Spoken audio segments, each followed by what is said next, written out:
ओम गंगणपतये नमः। ओम लक्ष्मीनारायणाभ्याम नमः। ओम हं हनुमते नमः। 10 महाविद्याओं में भगवती तारा का द्वितीय स्थान है। ये भगवती जो है एक जटा एवं नील सरस्वती कही जाती हैं। इनके मंत्र में ओम हटाने पर भगवती एक जटा का मंत्र बन जाता है और इनके मंत्र में फट हटाने से नील सरस्वती का मंत्र बन जाता है। एक बार ऋषि वशिष्ठ ने इनकी चिरकाल तक बहुत समय तक तपस्या की, आराधना किया, लेकिन उस आराधना और तपस्या से भगवती प्रसन्न नहीं हुई और ना ही प्रकट हुई। तब अंत में ऋषि वशिष्ठ ने क्रोधवश श्राप दे दिया कि आपके मंत्र निष्फल हो जाएं, व्यर्थ हो जाएं, आपके मंत्रों का कोई प्रभाव न रहे। कालांतर से ऋषि वशिष्ठ को अपनी गलती का, अपनी त्रुटि का एहसास हुआ और उन्होंने इनके मंत्रों का शापोद्धार किया। शापोद्धार में त्रिंग बीज में सकार लगाने से स्त्रींग शब्द बन गया। स्त्रींग का जप करने से इनका शापोद्धार हो जाता है और ये विद्या फलवती हो जाती है। इनके मंत्र में स्त्रींग शब्द जहाँ आया है वो अत्यधिक फलकारी मंत्र है। इनका ध्यान सुने।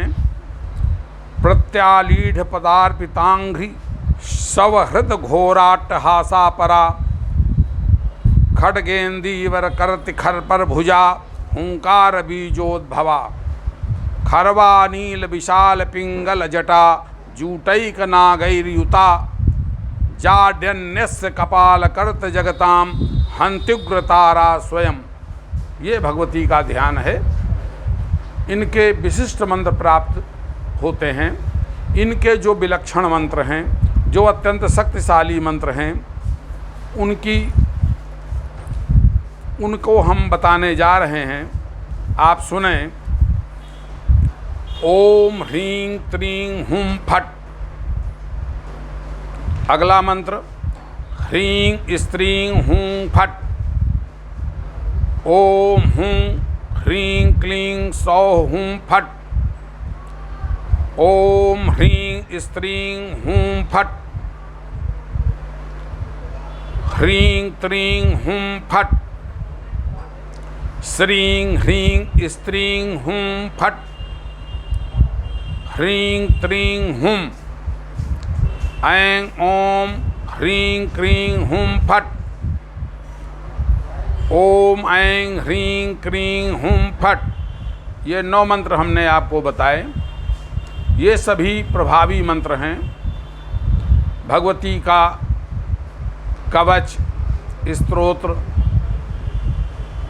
उपनिषद, हृदय स्तोत्र, शतनामावली, सहस्त्रनामावली का पाठ करके, इनका पटल पूजा, आवरण पूजा करके आप कर सकते हैं इनका जप ध्यान। हम एक विधि अलग से डालेंगे 10 महाविद्याओं के लिए, जिसमें छोटे कवच होंगे और छोटा ही स्तोत्र होगा। सब 8-10 लाइन के ही होंगे। तो इनसे क्या होगा, कोई भी व्यक्ति इन साधनाओं को कर सकता है। ये लंबी प्रक्रिया करने में एक पहर यूं ही नष्ट हो जाता है।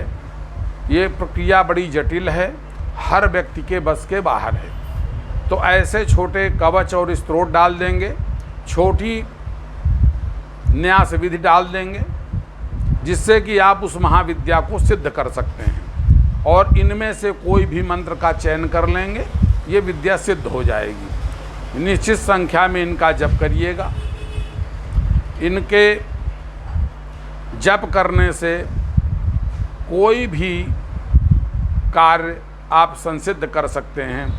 ये राज कार्य, आपके उत्थान के कार्य, नाना प्रकार की बाधाओं को दूर करने के कार्य भगवती अत्यंत तेजी के साथ करती हैं, उग्र होकर करती हैं।